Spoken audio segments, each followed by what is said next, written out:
Hey, what's up everybody? It's your girl Amanda, the Buzzed Artist. So today I want to do something a little bit different than what I usually do on this channel, and I want to start exploring pop art.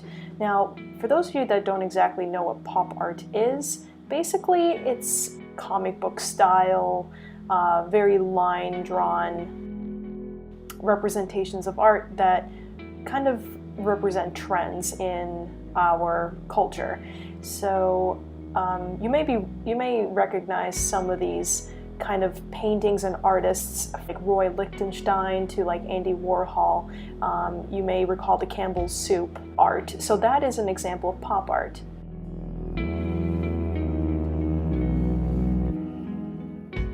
So I've always been fascinated with pop art. I think it's one of the best, at least for my style, representations of how to like look at the world and see things. I've always kind of had a fascination with comics and making figures and faces and, you know, kind of outlining them in a dark black line. And you'll find in this video anyways that I'm super excited about the black lines because they're so forgiving if I ever mess up on an edge or whatever.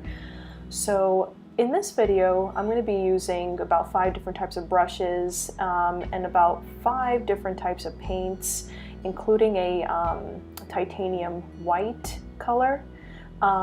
This is a heavy body. These are all from Liquitex, which is one of my favorite paint brands, so I will include a link to all those items in the description below. So I first started out by sketching a woman's face. I've always been fascinated by the human face, so pretty much ever since I was a kid, I've always really loved drawing like Disney characters and people's faces and trying to break down like the facial structure. So doing something like this after doing landscapes and just like non-faces for a while is a breath of fresh air. I really do enjoy making faces. So once I do the drawing and I kind of space out where I want things to go in general, I then take my brush. In this part here I use a filbert, and I go in with the titanium white, which is like almost like it's a very similar skin color, at least for Caucasian people. Add a little bit of water to the brush and I just go ahead and fill in the skin on the face. And I'm taking into mind, I'm not very concerned about the edges at this point, largely because later on we're going to be covering the lines with thick black lines, which is probably one of the best things about pop art, at least to my opinion. So I want to also talk about something that has been like a very big deal for me.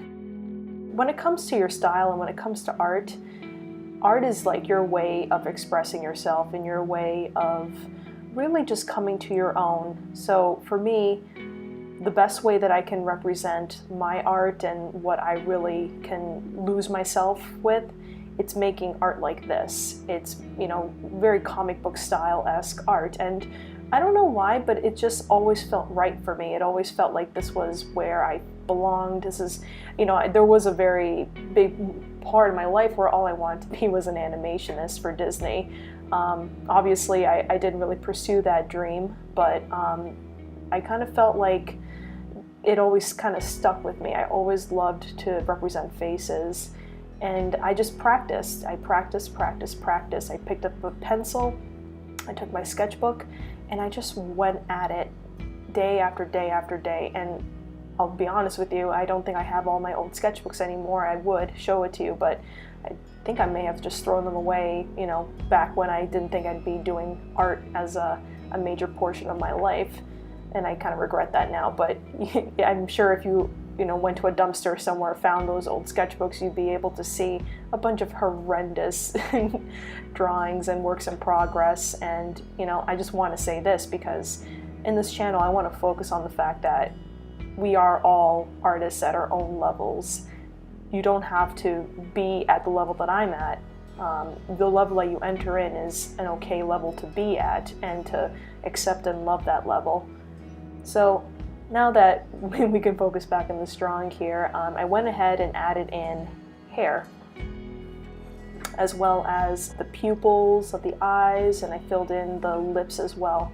And this is where the fun part happens. This is where I start to take the black line and I start to make an outline and start really detailing in the features here. So I go in with my detail round brush, the very smallest one that I have in my kit, and I just go very slowly and deliberately making the lines. Now the thing about making the lines here is that I always make sure that my brush is very moist, so I always make sure that I have a lot of water on my brush as well as the black paint so that it can glide and kind of almost make like an ink-like finish, which is the look that I'm really trying to go for here. So you can already see, just by me adding a few of those black lines, that this already starts to get that really cool poppy kind of look to it. And with this look, I think I would attribute it mostly to Roy Lichtenstein. He was a famous pop artist back in the day who represented women's faces so incredibly well. Like, you can see the fire in their eyes, you can see the expressions, the emotional turmoil that they're going through in every single painting that he's done. And what really drove me to really like his style was not only was it so dramatic, but you could put in speech bubbles. So you can really turn up the notch when it came to storytelling and really carrying your painting forward and your art forward with a story, with some sort of narrative.